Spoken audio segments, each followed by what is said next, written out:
하나님 말씀 함께 봅니다. 함께 보실 하나님 말씀은 누가복음 23장 6절에서 12절 말씀입니다. 누가복음 23장 6절 말씀.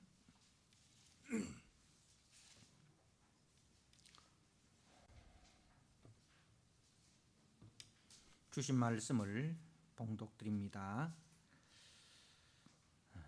빌라도가 듣고 그가 갈릴리 사람이냐 물어 헤롯의 관할에 속한 줄을 알고 헤롯에게 보내니 그때에 헤롯이 예루살렘에 있더라. 헤롯이 예수를 보고 매우 기뻐하니 이는 그의 소문을 들었으므로 보고자 한지 오래였고 또한 무엇이나 이적 행하심을 볼까 바랐던 연고로라. 여러 말로 물으나 아무 말도 대답하지 아니하시니 대제사장들과 서기관들이 서서 힘써 고발하더라. 헤롯이 그 군인들과 함께 예수를 업신여기며 희롱하고 빛난 옷을 입혀 빌라도에게 도로 보내니 헤롯과 빌라도가 전에는 원수였으나 당일에 서로 친구가 되니라. 아멘. 이 시간 할렐루야 찬양대가 하나님 앞에 찬양을 드립니다.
아멘.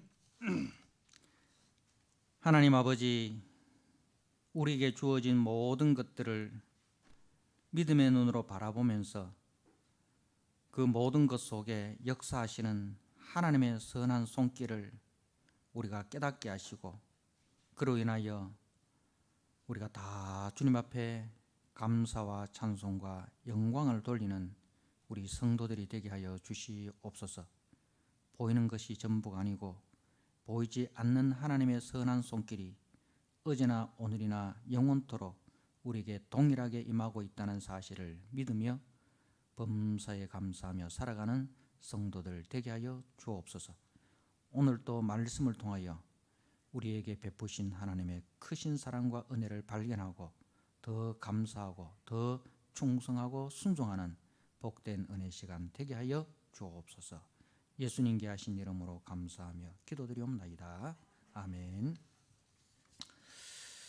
오늘 누가복음 23장 6절에서 12절 서로 친구가 되니라 라는 말씀의 제목을 가지고 함께 은혜를 나누고자 합니다. 특별히 오늘 12절에 보니까 헤롯과 빌라도가 전에는 원수였으나 당일에 서로 친구가 되니라 하는 말씀이 있습니다. 여러분, 친구는 어떤 존재인가요? 정말 우리가 살아가면서 친구들이 많지 않습니까? 그 친구들 속에는 정말 참 꼭 있어야 되고 꼭 필요한 그런 친구가 있는 반면에 있으나 마나한 친구도 있고 또 있어서는 안 될 그런 친구들도 있고 그런데 참 성경이 말하는 친구는 이제 어떤 친구인가 하는 것을 오늘 말씀을 통해서 친구에 대해서 다시 한번 우리가 생각해 볼 수 있는 그런 시간들이 되었으면 좋겠습니다. 우리 주님께서는 앞에서 말씀을 드렸던 것처럼 유대 종교 지도자들의 친구로 이제 저들이 우리 주님의 친구가 될 수 있는 기회를 허락해 주셨습니다. 유대 종교 지도자들을 만나서 신문을 받지 않습니까? 그 신문 속에서 우리 주님은 자신이 누구인지를 분명히 말씀해 주셨습니다. 자신은 참 선지자시고 그리고 하나님의 아들이시고 그리스도시다 라는 우리 주님의 신분을 말씀해 주셨습니다. 그런데 그 종교 지도자들은 그 주님의 말씀을 믿기는커녕 오히려 예수님을 신성모독자라 해서 사형에 처하려고 했습니다. 그렇지만은 저들에게는 이제 사형을 집행할 수 있는 권한이 없기에 로마 총독의 권력을 빌어서 예수님을 죽이기로 작정하였습니다. 우리가 요한복음 18장 31절 말씀에 보면 저들이 예수님을 이 빌라도에게 끌고 온 그 목적이 분명히 나와 있습니다. 제가 한번 읽어드립니다. 빌라도가 이르되 너희가 그를 데려다가 너희가 이제 유대 종교 지도자들을 말하는 거예요. 유대 종교 지도자들이 예수를 데려다가 너희 법대로 유대인들의 법대로 재판하라. 이건 종교 재판이다. 이 정치 문제가 아니고 이건 종교 문제이기 때문에 그 너희들이 종교 법으로 재판을 하라. 유대인들이 이르되 우리에게는 사람을 죽이는 권한이 없나이다. 우리에게는 사람을 죽일 수 있는 권한이 없다 이 말입니다. 그 말은 무슨 말입니까? 우리가 이 사람을 죽이고 싶은데 우리 법으로는 죽일 수 있는 그 법이 없고 권한이 없다 이거예요. 사람을 죽일 수 있는 그 권한은 로마 총독인 당신에게 있기 때문에 그래서 우리가 예수를 당신에게 데려온 것이다. 그 이야기인 거예요. 사랑하는 성도 여러분, 예수님과의 친구됨을 거부하고 저들은 빌라도의 친구가 되기로 작정한 것이에요. 그렇죠? 예수님은 저들의 친구로 오셨지만 그리고 친구가 되어줄 수 있는 기회를 충분히 제공해 주셨지만 저들은 예수님과의 친구됨을 거절하고 빌라도와 친구가 되기를 작정한 것입니다. 자, 이제 저들이 예수님을 로마 총독인 빌라도에게 끌고 가서 세 가지 제목으로 고소를 하는데 한마디로 이야기하면 그 세 가지 제목을 한마디로 딱 이야기하면 이 사람은 로마의 반역자입니다. 그거예요. 로마 총독에게 세금을 내는 것을 거부를 했다. 그걸 선동을 했다. 그 말은 로마의 황제를 거부하고 그 로마라는 그 나라에 세금을 바치지 말라. 그리고 자칭 자기가 왕이라 하더이다. 그러니까 자기가 로마의 총독에 로마 황제의 그 자리에 있다. 그래서 세금은 로마 황제에게 바쳐야 될 게 아니고 이제 내가 왕이니 내가 받아야 된다. 이런 식으로 이제 예수님을 고소를 한 거예요. 자, 그래서 이제 그 말은 이 빌라도로 하여금 이 사람을 반드시 재판을 해야 된다라는 명분을 준 거예요. 그러니까 앞에서 이 빌라도가 이 종교 문제이기 때문에 그거는 너희들의 종교법으로 다스려야지. 나는 종교 문제에 있어서는 권한이 없고 나는 정치적인 재판만 한다. 그러니 이제 이 사람들이 유대인들이 예수님을 이제 정치적인 죄목을 만들어야 되는 거예요. 그 정치적인 죄목 중에서 가장 큰 제목이 뭐예요? 반역자 아닙니까? 그죠? 로마의 황제가 받아야 할 세금 내는 것을 거부하고 자기가 왕이라 한 이만큼 더 큰 죄목이 어디 있습니까? 그리고 이만큼 더 확실한 반역죄가 어디 있습니까? 자, 그러니 이렇게 고소를 하니 빌라도가 신문을 안 할 수가 없는 거예요. 그래서 이제 빌라도가 신문을 하는데 그 신문 내용을 한번 보십시오. 요한복음 18장 33절에 이에 빌라도가 다시 관정에 들어가 예수를 불러 이르되 네가 유대인의 왕이냐? 네가 유대인의 왕이냐? 예수께서 대답하시되 이는 네가 스스로 하는 말이냐? 다른 사람들이 나에 대하여 내게 한 말이냐? 빌라도가 대답하되 내가 유대인이냐? 네 나라 사람과 대제사장들이 너를 내게 넘겼으니 네가 무엇을 하였느냐? 예수께서 대답하시되 내 나라는 이 세상에 속한 것이 아니니라. 만일 내 나라가 이 세상에 속한 것이었더라면 내 종들이 싸워 나로 유대인들에게 넘겨지지 않게 하였으리라. 이제 내 나라는 여기에 속한 것이 아니니라. 빌라도가 이르되 그러면 네가 왕이 아니냐? 예수께서 대답하시되 네 말과 같이 내가 왕이니라. 내가 이를 위하여 태어났으며 이를 위하여 세상에 왔나니 곧 진리에 대하여 증언하려 함이로라. 무릇 진리에 속한 자는 내 음성을 듣느니라 하신대 빌라도가 이르되 진리가 무엇이냐 하더라. 이 말을 하고 다시 유대인들에게 나가서 이르되 나는 그에게서 아무 죄도 찾지 못하였노라. 아무 죄도 찾지 못하였다 이 말은 이제 형법상의 죄를 말하는 거예요.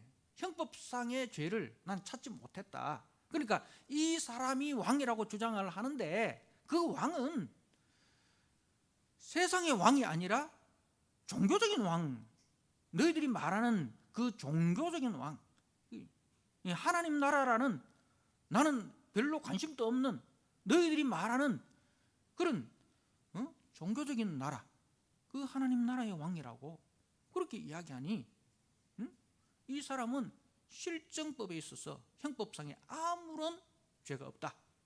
그렇게 이제 판결을 내린 거예요. 그러니까 예수님이 이제 빌라도에게 주장한 것은 이것입니다. 이제 나는 천지 만물을 주관하시는 그 하나님 나라의 왕이다. 나는 그 나라를 세우기 위해서 이 땅에 왔다. 그 이야기를 하는 거죠. 그래서 이제 하나님 나라에 대해서 그리고 자신이 그 하나님 나라의 왕이심을 그 진리를 전파한 거죠. 그러니까 이 빌라도가 하는 말이 이제 예수님이 무릇 진리에 속한 자는 내 음성을 듣느니라 이 이야기를 합니다. 진리에 속한 자는 내 음성을 듣는다. 그러니까 이 말은 네가 진리에 속하지 않았기 때문에 내 음성, 내 말을 알아듣지 못한다 이 말입니다. 그래서 이제 빌라도가 진리가 뭐냐? 이건 무슨 이야기냐면 진리에 대해서 관심을 가지고 묻는 게 아니에요. 진짜 진리가 뭡니까? 이는 그 구도자의 마음으로 묻는 게 아니라 비아냥거립니다. 진리가 밥 먹여주냐? 이 말이에요. 진리 좋아하시네. 진리가 밥 먹여주냐? 응? 보라. 너는 진리를 추구하는 사람이지만은 너는 지금 죄수의 신분으로 내 앞에 서 있고 나는 너를 재판하는 재판관의 입장에 서 있다. 진리를 추구하는 사람이 죄수의 신분이고 난 진리를 모르지만 나는 재판관이야. 진리가 밥 먹여주냐? 진리 좋아하시네. 이런 비아냥거림인 거예요. 사랑하는 성도 여러분, 눈앞에 보이는 세속 권력에 취한 자에게는 보이지 않는 영원한 권세를 볼 수 없습니다. 죄의 권세에 놓여 있는 인간의 한계입니다. 죄의 권세에 놓여 있는 인간에게는 아무리 진리에 대해서 하나님 나라에 대해서 영적인 세계에 대해서 이야기해도 그게 무관심할 뿐만 아니라 저들에게서는 가치가 없는 무가치한 것으로 보이는 거예요. 자, 우리가 고린도전서 1장 18절 말씀을 한번 보시기 바랍니다. 고린도전서 1장 18절 제가 한번 읽어드립니다. 고린도전서 1장 18절 말씀.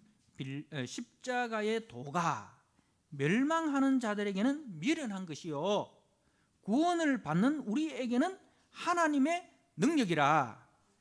기록된 바 내가 지혜 있는 자들의 지혜를 멸하고 총명한 자들의 총명을 피하리라 하였으니 지혜 있는 자가 어디 있느냐? 선비가 어디 있느냐? 이 세대의 변론가가 어디 있느냐? 하나님께서 이 세상의 진리를 미련하게 하신 것이 아니냐?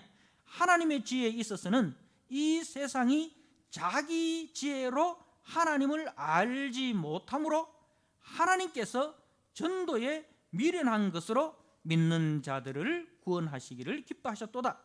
유대인은 표적을 구하고 헬라인은 지혜를 찾으나 우리는 십자가에 못 박힌 그리스도를 전하니 유대인에게는 끄리끼는 것이요 이방인에게는 미련한 것이로되 오직 부르심을 받은 자들에게는 유대인이나 헬라인이나 그리스도는 하나님의 능력이요 하나님의 지혜니라.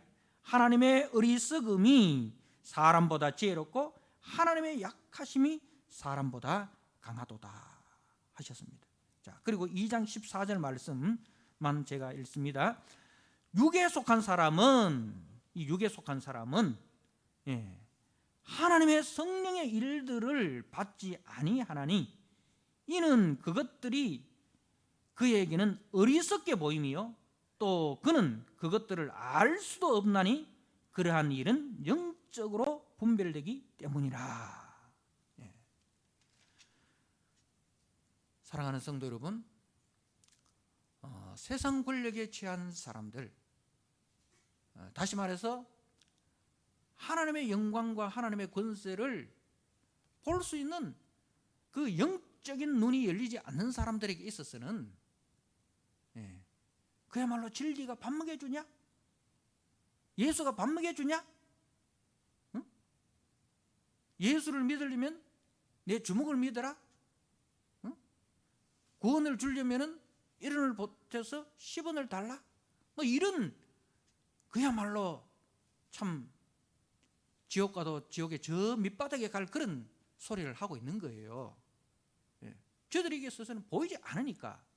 여러분, 사람들은 다 보는 것만 믿으려고 하지 않습니까? 네가 봤냐? 네가 봤냐?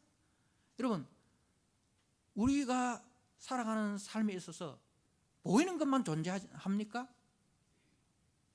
보이지 않는 것이 보이는 것을 움직인다는 사실을 여러분 모르십니까? 보이지 않는 바람이 보이는 나무를 흔들고 있지 않습니까? 그죠? 보이지 않는 그 바람이 집을 날리고 산을 날리고 하는 것을 보지 않습니까?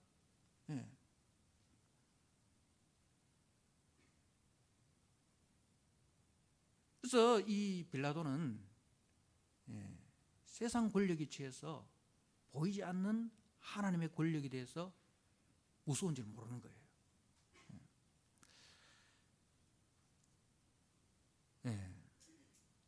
그러니까 이 빌라도도 이제 예수님을 친구로 삼을 수 있는 기회를 얻었음에도 불구하고 세상 권력에 취해서 예수님을 친구로 영접하지 못한 것입니다.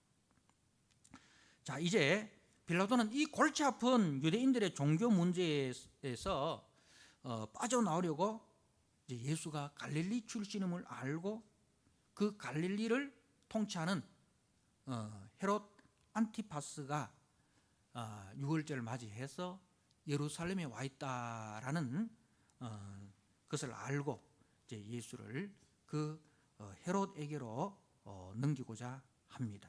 자, 오늘 말씀에 이제 빌라도가 이렇게 이야기를 결론을 내죠. 6절에 빌라도가 듣고 그가 갈릴리 사람이냐? 진짜 반가운 이야기인 거예요. 이제 우리가 다른 성경에 보면 이제 빌라도의 아내가 빌라도에게 이야기하잖아요. 내가 어젯밤에 꿈을 꿨는데 그 예수라는 그 사람 절대로 당신이 건들지 말라고. 내가 어제 그 사람을 해서 꿈에 굉장히 애를 먹었다. 그 이야기를 하죠. 그러니 이제 이 빌라도도 예수에 대해서 될 수 있는 대로 관여를 안 하고 싶은 거예요. 그런데 이제 이 유대인들이 이 예수를 정치적인 문제로 걸고 넘어지니까 재판을 안 할 수밖에 없는 거라. 그런데 재판을 해보니 예수에게는 정치적인 문제가 없어. 그건 유대 종교인들의 법에 의해서 재판을 해야 될 그런 문제야. 그런데 이 사람들은 계속해서 예수를 고소한단 말입니다. 그냥 놔뒀다가는 이 밀란이 일어날 그런 이제 그 선동을 하고 있다 이 말입니다. 그래서 골치 아픈데 이 예수라는 자가 갈릴리 출신이다는 이야기를 듣고 반갑게 이제 그가 갈릴리 사람이냐? 헤롯의 관할에 속한 줄 알고 헤롯에게 보내니 그때 헤롯이 예루살렘에 있더라. 이제 우리가 이 배경을 이해하기 위해서는 성경 배경을 잠깐 좀 알아야 되는데요. 예수님이 이 베들레헴에 출생할 때는 그때는 이제 헤롯이라는 자가 이제 예수님을 죽이려고 하지 않습니까? 동방박사들이 유대인의 왕으로 나신 이가 어디 계시뇨 하고 이제 예루살렘에 등장했단 말입니다. 내가 왕인데 유대인의 왕으로 나신 이가 어디 계시냐 이러니까 헤롯이 깜짝 놀란 거 아닙니까? 그래서 이제 동방박사들에게 너희들이 가서 그 유대인의 왕을 보고 경배를 하고 난 뒤에는 네한테 와서 이야기를 해달라. 나도 가서 경배를 하겠다 했지만은 그게 뭐예요? 이제 그 아기 예수를 찾아서 죽이려고 한 거죠.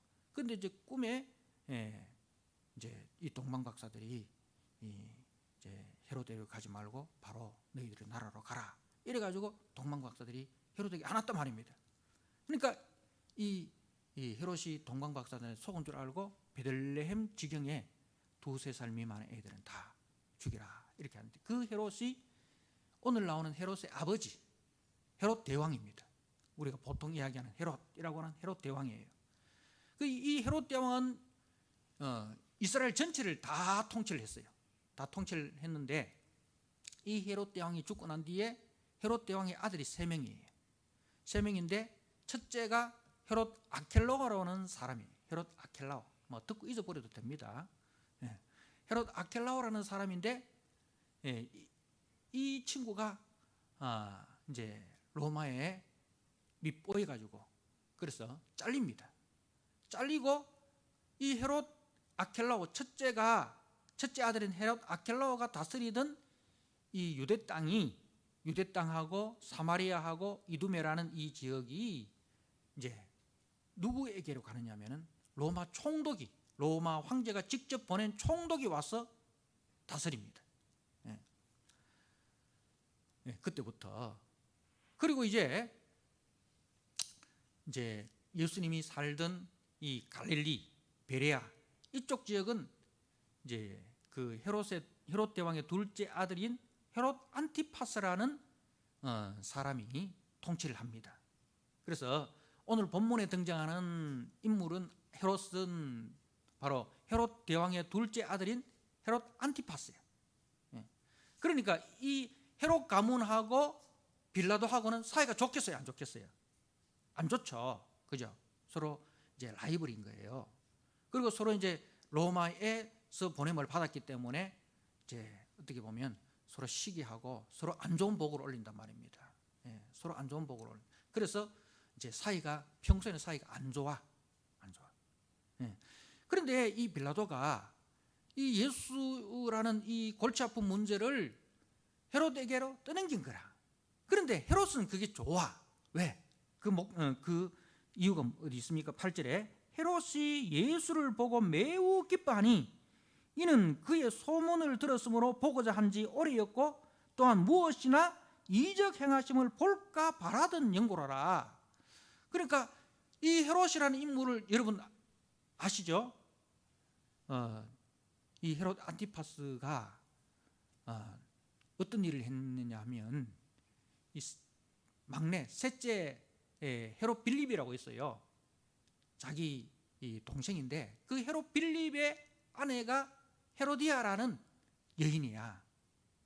헤로디아 아시죠? 이 헤로디아라는 여인을 자기 제수씨야. 그죠? 자기 제수씨를 자기 아내로 맞이한 거야. 이 헤롯 안티파스가 그야말로 콩고루 집안이죠. 폐륜 아적 인물인데요. 그래서 이 일에 대해서 세례 요한이 그 일에 대해서 책망을 한 거예요. 그러니 이제 이 헤롯이 이 요한을 감옥에 갇혔어요. 세례 요한을 감옥에 가두었어요. 그런데 이 헤롯은 또 뭐냐면은 이 세례 요한이 백성들로부터 선지자라는 칭함을 받고 그리고 그 삶이 거룩하고 의롭기 때문에 두려워해요. 그런데 이 헤로디아는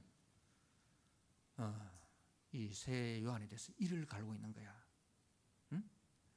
그래서 이제 자기 이 딸을 통해서 헤로드에게 이제 헤롯 잔치날에 그죠? 딸이 춤을 추잖아요. 그래가지고 네가 뭘 원하느냐 할 때 엄마한테 가서 물으니까 세례 요한의 목을 달라. 그렇게 해서 이제 이 헤로디아에 의해서 어쩔 수 없이 이 헤롯 안티파스가 세례 요한을 참수하게 됩니다. 그러고 난 이후에 이제 예수님이 등장을 하면서 이제 사방에 예수에 대한 소문이 나잖아요. 예수가 기적을 행하고 병자를 고치고 뭐 이래 하니까 이 헤롯이 마음에 어떤 생각을 들었냐면 내가 죽인 세례 요한이 이 사람을 통해서 다시 살아났다. 이래 이제 생각을 한 거예요. 응? 그래서 이 예수라는 인물에 대해서 굉장히 두려움을 가지고 있었고 또 한번 보기를 원한 거예요. 그래서 그 예수를 만나가지고 자기 두려움을 해결을 하고 싶은 그런 이제 욕망이 있은 거예요. 그러던 차에 이제 빌라도가 예수를 자기에게 보낸 거야. 그러니까 자기에게는 굉장히 감사한 거지. 그리고 자기를 분봉 왕으로 인정을 해준 것이 되니까 감사한 거지. 그래가지고 이제 예수를 만납니다. 자, 9절에 여러 말로 물으나 아무 말도 대답하지 아니하시니. 이제 예수님에게 여러 말로 물었습니다. 그렇지만 예수님은 아무 대답을 하지 않았어요. 왜? 예수님은 전번에도 이야기했지만은 침묵하십니다. 그죠? 자신이 누구인지에 대해서만 선포를 하실 뿐이지 그 외의 문제에 대해서는 빌라도 앞에서도 유대 종교 지도자들 앞에서도 헤로드 앞에서도 다 침묵하신 거예요.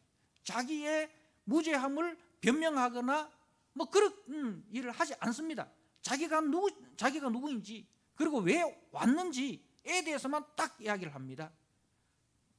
다시 말해서 지금 이 세례의 헤롯 안티파스는 예수님에 대해서 알고 싶은 게 뭐예요?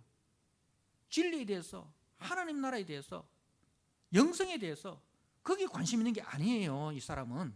그죠?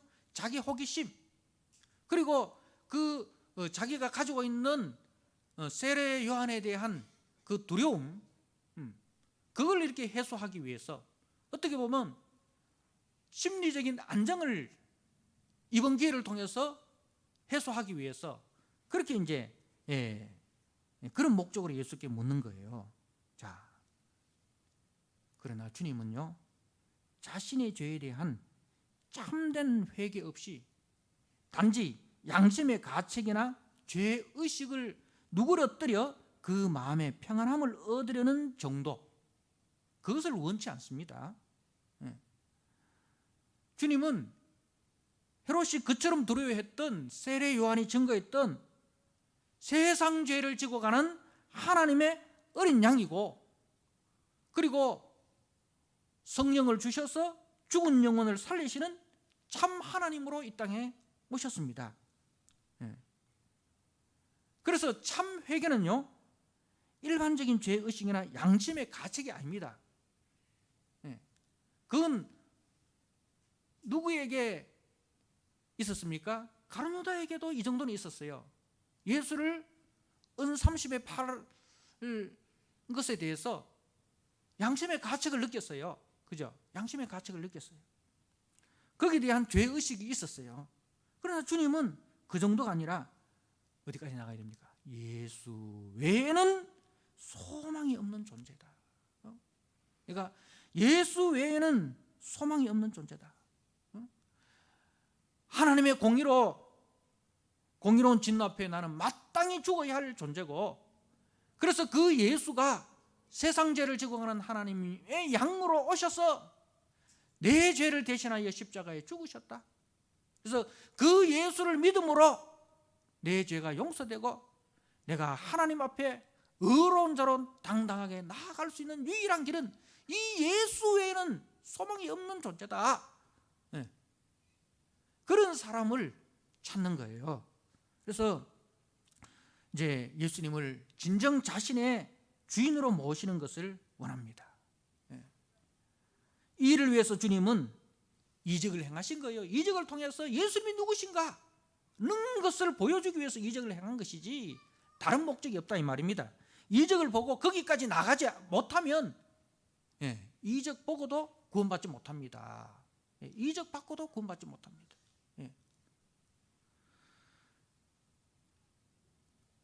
여러분 아시다시피 요한복음 6장에 보면 오병이어 표적을 보고 사람들이 주님을 많이 따라왔지만은 예수님이 영생의 말씀을 선포하니까 어렵도다 하면서 다 따라가 버린 거예요. 그죠? 오병이어의 떡을 먹고 생선을 먹고도 구원받지 못한 거예요. 다시 말해서 진정 예수님의 친구가 되지 못했다 이 말입니다.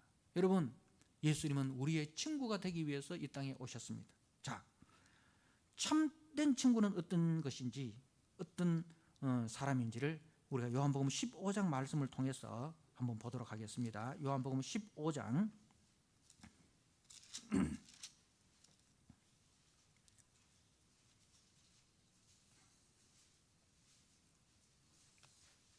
13절에서 15절 말씀 제가 한번 읽어드립니다.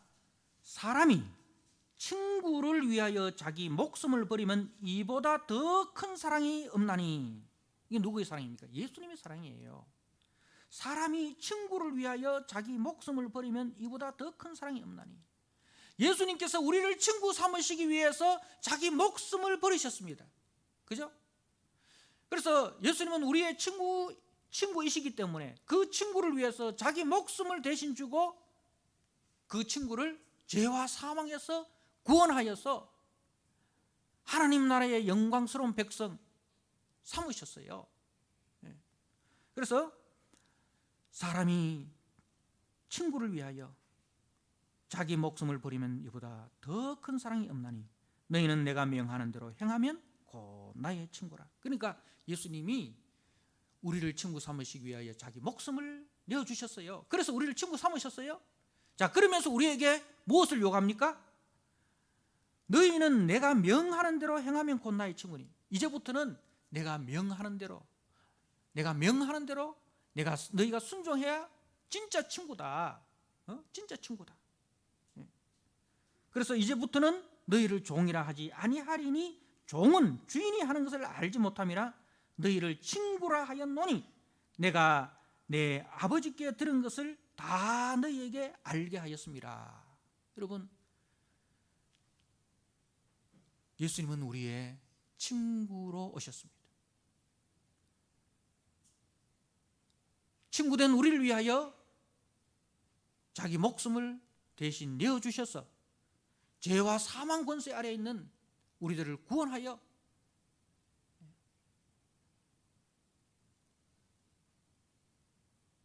하나님 나라의 영광스러운 자녀가 되게 해주셨습니다.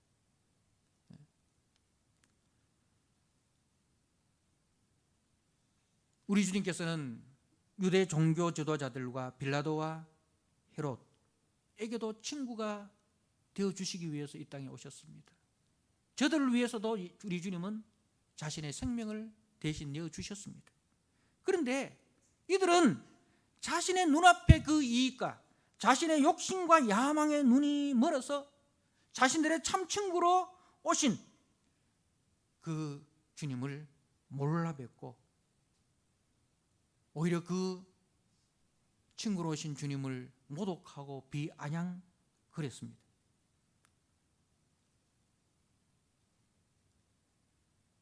헤롯과 빌라도는 그날에 친구가 되었습니다. 세상의 친구는 뭐예요? 자기 욕망이 이루어지면 친구가 되는 거예요. 그죠?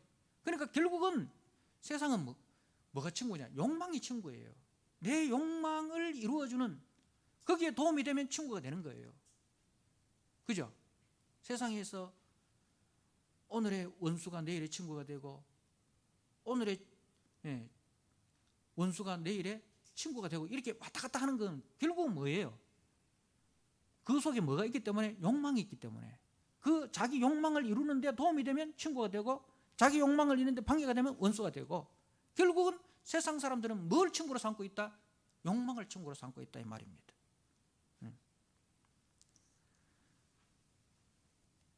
두 친구가 있습니다. 두 종류의 친구가 있습니다. 야고보서 4장 말씀, 3장과 4장 말씀 보고 마치겠습니다. 자, 야고보서 2장 23절 말씀에 보십시오. 이에 성경에 이른바 아브라함이 하나님을 믿으니 이것을 의로 여기셨다는 말씀이 이루어졌고 그는 하나님의 벗이라 칭함을 받았나니, 하나님의 벗으로 칭함을 받은 아브라함이 있습니다. 자, 그 다음에 4장 4절입니다. 간음하는 여인들아.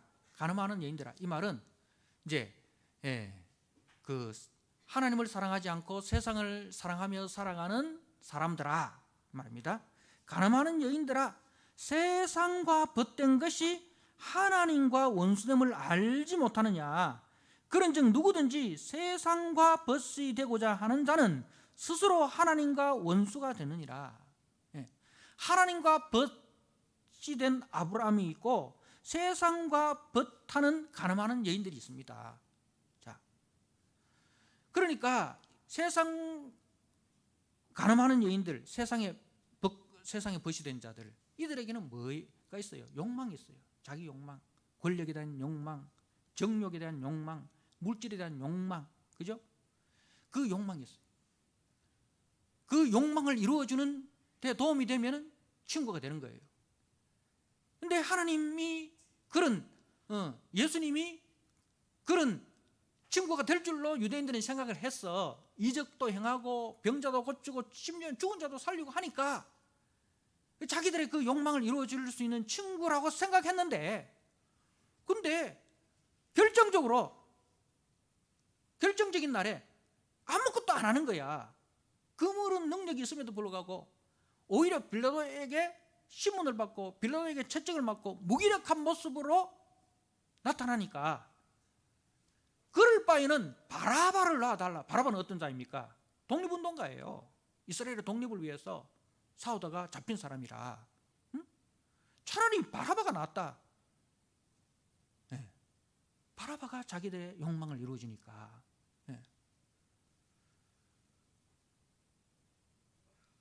사랑하는 성도 여러분, 나는 어떠합니까?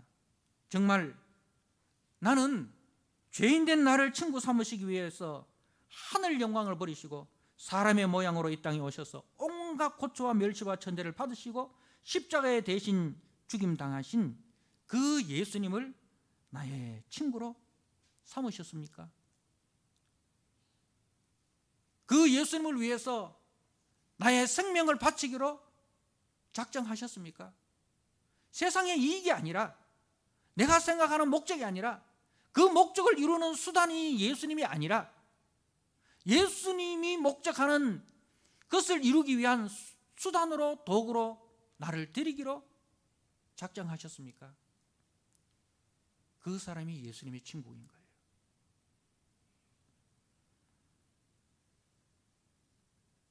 그 주님을 세상 그 어떤 유익보다도, 세상 그 어떤 영광보다도 그 예수님을 진정 내 가장 좋은 친구로 모시고 살아가고 있습니까?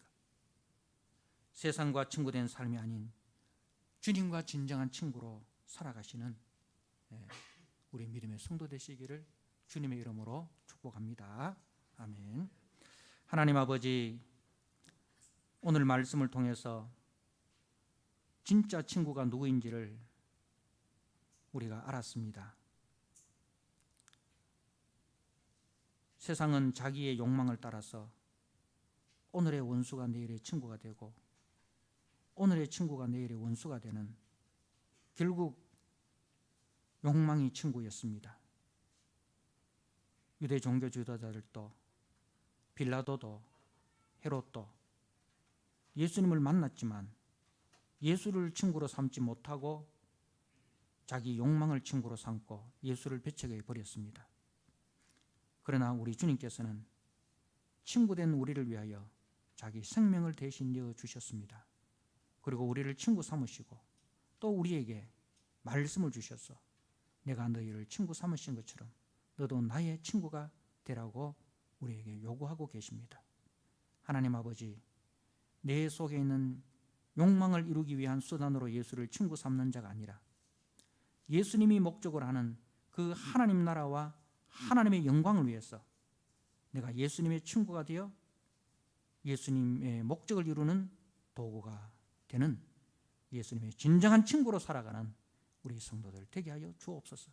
우리 마음 눈을 밝혀 주시옵소서. 그 예수의 영광을 보게 하여 주옵소서. 썩어질 영광이 아니라 썩지 않고 시하지 아니할 하늘나라의 영광을 위해서 살아가는 진정 예수의 친구된 자들 되게 하여 주옵소서. 예수님께 하신 이름으로 감사하며 기도드리옵나이다.